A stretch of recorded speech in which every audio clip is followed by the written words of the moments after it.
একটি তথ্য নিয়ে আমাদের 50তম পর্ব। পুলিশে নিয়োগ সরিষায়পুর। 13 মার্চ 2015 হঠাৎ একটা ফোন এলো টিম 360 ডিগ্রির কাছে। আমার নাম পরিচয়টা বলবো না, আমি কিছু গোপন তথ্য দিতে চাই। হ্যাঁ, কি বিষয়ে বলা যায়? এটা যে পুলিশের এক জেলার লোক আরেক জেলা থেকে অনিয়ম করে দুর্নীতির মাধ্যমে নিয়োগ বাণিজ্য চলছে। এই ফোনের সূত্র ধরে পুলিশ কনস্টেবল পর্যায়ে নিয়োগের দুটি তালিকা সংগ্রহ করে টিম 360 ডিগ্রি। তালিকায় দেখা যায় ঢাকা জেলার কেরানীগঞ্জ এবং ধামরাই উপজেলার কয়েকটি গ্রামে শত শত তরুণ পুলিশে নিয়োগ পেয়েছেন। আমরা এই নিয়োগ প্রক্রিয়া যাচাই করে দেখতে চাই। অনুসন্ধানের শুরুতেই আমাদের গন্তব্য কেরানীগঞ্জের চরকুন্ডুলিয়া গ্রামে। ঢাকা মাওয়া মহাসড়ক ঘেঁষা এই গ্রামের বাসিন্দা 5 শতাধিক, ঘরবাড়ি আছে 200-র মতো। অথচ এই গ্রাম থেকেই পুলিশে নিয়োগ পেয়েছেন 186 জন। ছোট্ট এই গ্রাম থেকে পুলিশের এত সংখ্যক লোকের চাকরি গ্রামবাসীর মনেও সন্দেহ তৈরি করে। ধলেশ্বরী সেতু থেকে নামতেই দেখা হলো গ্রামের বাসিন্দা মুস্তাফিজুর রহমান রিপনের সাথে। কিন্তু যেটুকু নাম প্রায় 150 লোক নাম আমার বলছেন, কিন্তু একটা লোক আমি চিনি না। শুরুতেই ধাক্কা খেতে হলো। যে গ্রাম থেকে 186 জন পুলিশে নিয়োগ পেয়েছেন তাদের কাউকে চিনছেন না চরকুন্ডলিয়ার মানুষ।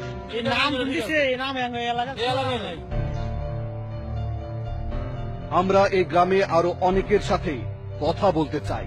হয়তো কেউ না কেউ পুলিশের নিয়োগ পাওয়া তরুণদের চিনতেও পারেন। একটা আপনাদের গ্রামের না? গ্রামের 90% লোকই আমাদের ফ্যামিলি, মানে আমাদের বংশে। এরা আমাদের গ্রামের না। অদ্ভুত, এই গ্রামের কেউ নিয়োগ প্রাপ্তদের চিনতেই পারছেন না। এটা হচ্ছে টুকু ফকির। গ্রামের শিক্ষিত ছেলে হিসেবে বেশ পরিচিত মুখ আব্দুর রশিদ একটি চাকরির জন্য আপ্রাণ চেষ্টা করে যাচ্ছেন। তিনি জানেন না জেলা কোটায় তার পাওনা চাকরিটা কে করছে, কে পাচ্ছে।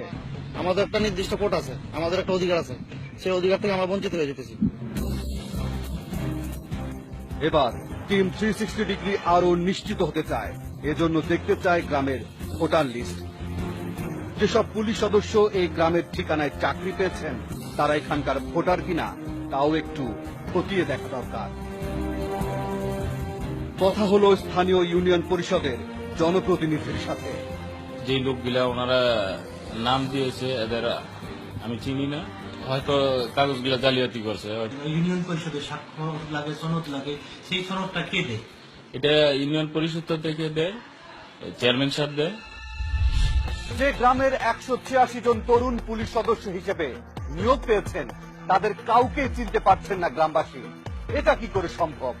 আমাদের অভিজ্ঞতা বলে এ ধরনের সুখবর খুব দ্রুত ছড়িয়ে পড়ার কথা। এদিকে স্থানীয় ইউপি সদস্য যে চেয়ারম্যানকে ঘিরে অভিযোগের আঙুল তুলেছেন সেটাকেও আমলে নিতে হবে অনুসন্ধানের সাথে। আমরা পুলিশের নিয়োগ পাওয়া সবার পরিচয় জানতে চাই। শুরু করা যাক ঢাকার ধামরাই থেকে। ধামরাইয়ের রামদাইর গ্রাম। গ্রামের জনসংখ্যা 500-র মতো, কাঁচা পাকা মিলে ঘরবাড়ি আছে প্রায় 250 শতাধিক। এই ছোট্ট গ্রাম থেকেও 36 জন পুলিশের চাকরি পেয়েছেন। গ্রামে ঢুকে পুলিশ সদস্যদের বাড়িঘর খুঁজতে থাকে টিমের সদস্যরা। আমাদের হাতে থাকা তালিকা ধরে কথা হয় ধামরাই উপজেলার মুক্তিযোদ্ধা কমান্ডার আব্দুর রহমান খানের সাথে। আমি শুনলাম যে এতগুলো ছেলে চাকরি হয়েছে আমার গ্রামের দিকেও না। এটা শুধু আসছে না, আমি এর আগেও জানি বিভিন্ন ডিপার্টমেন্টে আরো এরকম কিছু একটা চিঠিপত্র আসে যে দেখা যায় যে তাদের বাড়ি ঘরে এখানে না চাকরি পায় গ্রামের নামে। তিনিও কাউকে চিনতেই পারলেন না। কথা বলা দরকার গ্রামের বয়স্ক লোকদের সাথে, দেখা যাক তারা কাউকে চিনতে পারেন কিনা। এই এলাকার আমার বাইস্তার বা আমার চাচার পোলার এরকম চাকরি হয়েছে আমরা জানতাম, এটা একটাও নাই এখানে, সব হলো ফাও। তবে গ্রামের বেশ কিছু মানুষ দিলেন গুরুত্বপূর্ণ তথ্য। অন্য ডিস্ট্রিক্টের নাম ভাঙে আমাদের এলাকার নাম ভাঙে তারা এই চাকরিগুলো নিতেছে। অনেকে এটা আইসা অবজেকশন জানাইছে যে ফাঁকের লোকজনে আমাদের ড্রেস দিয়ে তারা চাকরি নিতেছে। এবার টিম 360 ডিগ্রির সামনে গ্রামের প্রথম সাক্ষী। রামদাইর গ্রামের এই যুবকের নাম সাইফুল ইসলাম। চলতি বছর পুলিশের চাকরির জন্য তিনিও লাইনে দাঁড়িয়েছিলেন, কিন্তু লাইনে দাঁড়িয়েই হতভম্ব হয়ে যান। সামনে এবং পিছনে দেখি যে এই আমাদের পরিচয়পত্র নিয়ে মানে রামদাইর গ্রাম, ধামরাই থানা, কুশুরা ইউনিয়নের সার্টিফিকেট ওগুলো নিয়ে হেরা দাঁড়াইছে। মানে তাদের ভাষাও ঠিক মতো বুঝি না, মানে আমরা যেরকম ভাবে বলি এরকম না, এরকম টানো না কয়। তখন আমি জিজ্ঞাসা করি, ভাই আপনি এই জায়গায় আইসেন এগুলো কই ফেলি? কতক্ষণ চুপ থাকে, কিছুই বলে না। তখন বারে বারে যখন বলি আবার এই জায়গায় থাকে, অন্য জায়গায় থাকে, লাইন 3-4 অন্য জায়গায় কিছুই বলে না। সব ধরনের যোগ্যতা থাকার পরেও চাকরি না পেয়ে বাড়ি ফিরে আসেন সাইফুল। এখন তার চাকরির বয়সটাও শেষ হয়ে গেছে। আমাদের বাপমা কৃষক, দিন আনে দিন খায়, অথচ আমরা পরিশ্রম করে টাকা পয়সা খরচ করে তারাইছি আমাদের চাকরি না। আমি চাই এটা সুষ্ঠু বিচার হোক, এবং সুষ্ঠু বিচার যারা এই ভুয়া মানে স্থায়ী না হয়ে আমাদের ঠিকানা চাকরি নিয়েছে তাদের চাকরি চলে যায়, এটা আমি কামনা করি বা সরকারের কাছে আবেদন। টিম 360 ডিগ্রির সামনে এবার গ্রামের দ্বিতীয় সাক্ষী। নাম মাসুদুর রহমান। এই গ্রাম থেকে চাকরি পাওয়া একমাত্র ভাগ্যবান তরুণ তিনি। রামদাইলে ঠিকানাতে অনেকেই ভুয়া ঠিকানাতে চাকরি নিতেছে, সেজন্য আর কি আমাদের ছেলে পেলে চাকরি পাইতেছে না। গ্রাম থেকে আমরা 5-6 জন ছেলে পেলে গেছিলাম, সেখান থেকে শুধু আমার একা চাকরিটা হয়েছে।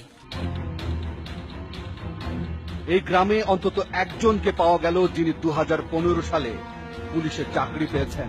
আমাদের হাতে থাকা তালিকার 36 জনের মধ্যে 35 জনকে এই গ্রামে খুঁজেই পাওয়া গেল না। রামদাইরের পাশের গ্রাম পান্নাখোলা। গ্রামের বাজারে কথা হলো এক বয়স্ক ব্যক্তির সাথে। এগুলো হয়তো বাহিরের সার্টিফিকেট সংগ্রহ করে যে এই কাজ করছে।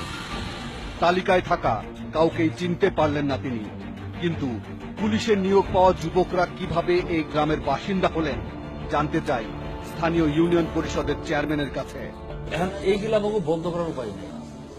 আমরা একটা জিনিস বুঝি, সেটা হলো যদি আমাদের কাছ পর্যন্ত আসে, ভেরিফিকেশন আসে, এবার যদি কোনো সংস্থা আসে, তাহলে কোনটা কোনটা ভুয়া আমরা লিখিত দিয়ে তাকে দিয়ে দিতে পারি। তার মানে এই গ্রামের ঠিকানা ব্যবহার করে যারা চাকরি নিয়েছেন তাদের কারো ঠিকানা সঠিক নয়। তাহলে প্রশ্ন হলো তারা কিভাবে চাকরি পেলেন এবং তাদের আসল ঠিকানাই বা কোথায়? আমরা সেটা জানবো এবং আপনাদেরকে জানাবো। হলে পুলিশের পক্ষ থেকেই ভেরিফিকেশন বা নিয়োগ পাওয়া ব্যক্তির তথ্য যাচাই বাছাই করা হয়। আমরা ধরেই নিলাম আমাদের হাতে থাকা তালিকার নিয়োগ পাওয়া ব্যক্তিদের প্রত্যেকের পুলিশ ভেরিফিকেশন হয়েছে, কিন্তু আমরা ধামরাই আর কেরানীগঞ্জে গিয়ে যে চিত্র দেখেছি তা দেখলে আপনিও হতভম্ব হয়ে যেতে পারেন। তবে আমরা তথ্য প্রমাণ ছাড়া কোনো কিছুই বলতে চাই না। কিন্তু আমাদের অনুসন্ধানের তথ্য বলছে গত 1 বছরে শুধু ধামরাই থেকে 1200 লোকের নিয়োগ হয়েছে একই কায়দায়। এবার তাহলে পুলিশের নিয়োগ এবং তাদের আসল ঠিকানা এবং কিভাবে চাকরি পেলেন সেটাও জানা দরকার।